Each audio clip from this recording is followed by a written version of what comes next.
अस्सलाम वालेकुम नाज़रीन, मैं हूँ फातिमा और आप देख रहे हैं वॉइस ऑफ मकरान। खबर शामिल करते हैं ग्वादर से। हमारे ब्यूरो चीफ सुलेमान हाशिम की रिपोर्ट के मुताबिक नेशनल पार्टी तहसील ग्वादर के साबिक तहसील सदर और साबिक तालिबे इल्म नुमाइंदा नसीर अहमद नगोरी ने गुज़िश्ता रोज़ समंदर में डूबने वाले दो मासूम बच्चों ज़ुबैर और हमजा, जो ग्वादर के समंदर के किनारे नहाते हुए डूब गए थे, इनको समंदर से निकाल कर इनको बचाने में अहम किरदार अदा करने वाले परवेज़, आरिफ हैदर और मुल्ला शहजाद के एजाज़ में मकामी होटल में एक पुरवकार एजाज़ रिफ्रेशमेंट और असराना दिया। वाज़ेह रहे कि इन नौजवान माहिगिरों ने अनथक मेहनत और कोशिशों से समंदर में डूबने वाले दोनों बच्चों को निकाल कर इनकी जिंदगियां बचाएं और इन्हें फौरी तौर पर हॉस्पिटल मुंतकिल किया। ग्वादर के अवामी हलकों ने परवेज़, आरिफ हैदर और मुल्ला शहजाद ने समंदर में डूबने वाले बच्चों की जान बचाने के वाक़यात को इंसानियत की बेहतरीन खदमत करार दिया है, जो मुआशरे के लिए एक बेहतरीन मिसाल है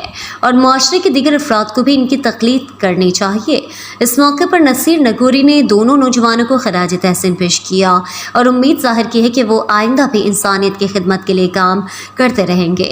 इस मौके पर नेशनल पार्टी के मरकज़ी माईगीर सेक्रेटरी आदम कादिर बख्श, ज़ुबैर होत, अब्दुल कादिर और दीगर भी इस मौके पर मौजूद थे।